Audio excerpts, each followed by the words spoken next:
بسم اللہ الرحمن الرحیم۔ میرا نام فیضان الحق ہے اور ہم سورہ نازعات پڑھ رہے تھے، 30ویں پارے کی دوسری صورت۔ اس کی 16 آیت تک ہم نے پڑھ لی تھی۔ آج 17ویں آیت سے ہم اسٹارٹ کریں گے۔ بسم اللہ الرحمن الرحیم۔ اذهب الى فرعون انه طغى، کہ جاؤ فرعون کے پاس، وہ بہت سرکش ہو گیا ہے۔ حضرت موسیٰ علیہ السلام اس حکم کے تحت اللہ تعالیٰ کے رسول کی حیثیت سے فرعون کے پاس گئے تھے۔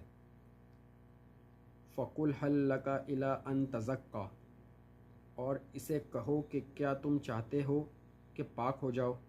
آپ علیہ السلام اس کے پاس جا کر اسے باقاعدہ دعوت دیں تاکہ وہ اگر وہ راہ راست پر آنا چاہے تو آ جائے اور اپنے عقائد اور اعمال کو درست کر لے۔ وَأَهْدِيَكَ إِلَىٰ رَبِّكَ فَتَخْشَىٰ، اور میں تمہاری رہنمائی کروں گا تمہارے رب کی طرف تاکہ تمہارے اندر خشیت پیدا ہو۔ فَأَرَاهُ الْآيَاتَ الْكُبْرَىٰ، تو موسیٰ نے اس کو دکھائی بہت بڑی نشانی۔ حضرت موسیٰ علیہ السلام نے فرعون کو اپنی رسالت کے بارے میں بھی بتایا، اللہ تعالیٰ کا پیغام بھی اس تک پہنچایا اور عصا کے اژدھا بن جانے والا معجزہ بھی اسے دکھا دیا۔ فَكَذَّبَ وَعَصَىٰ، تو موسیٰ نے اس کو دکھائی بہت بڑی نشانی لیکن اس نے جھٹلا دیا اور نافرمانی کی۔ ثُمَّ أَدْبَرَ يَسْعَىٰ، پھر وہ پلٹا بھاگ دوڑ کرنے کے لیے۔ ثُمَّ أَدْبَرَ يَسْعَىٰ، پھر وہ پلٹا بھاگ دوڑ کرنے کے لیے۔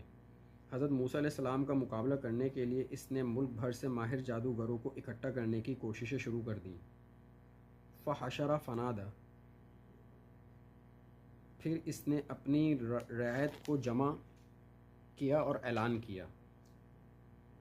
فَقَالَ أَنَا رَبُّكُمُ الْأَعْلَىٰ،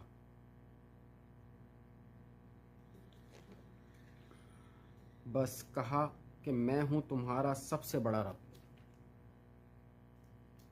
ظاہر ہے فرعون نے خود کو رب اس معنی میں نہیں کہا تھا کہ وہ اس کائنات کا یا اپنے ملک کے لوگوں کا خالق ہے، بلکہ وہ تو خود باطل معبودوں کو پوجتا تھا۔ سورہ اعراف کی آیت نمبر 127 سے ثابت ہوتا ہے کہ فرعون اور اس کی قوم کے لوگوں نے پوجا پاٹ کے لیے اپنے کچھ معبود بھی بنا رکھے تھے۔ پھر اس کی رعایت میں بہت سے بڑے بوڑھے لوگ ایسے بھی ہوں گے جن کے سامنے وہ پیدا ہوا ہوگا اور جنہوں نے اس کا بچپن بھی دیکھا ہوگا، گویا اسے خود بھی معلوم تھا کہ اور اس رعایت کے تمام لوگ بھی جانتے تھے کہ وہ عام انسانوں کی طرح پیدا ہوا ہے اور بحیثیت انسان وہ دوسرے عام انسانوں جیسا ہی ہے۔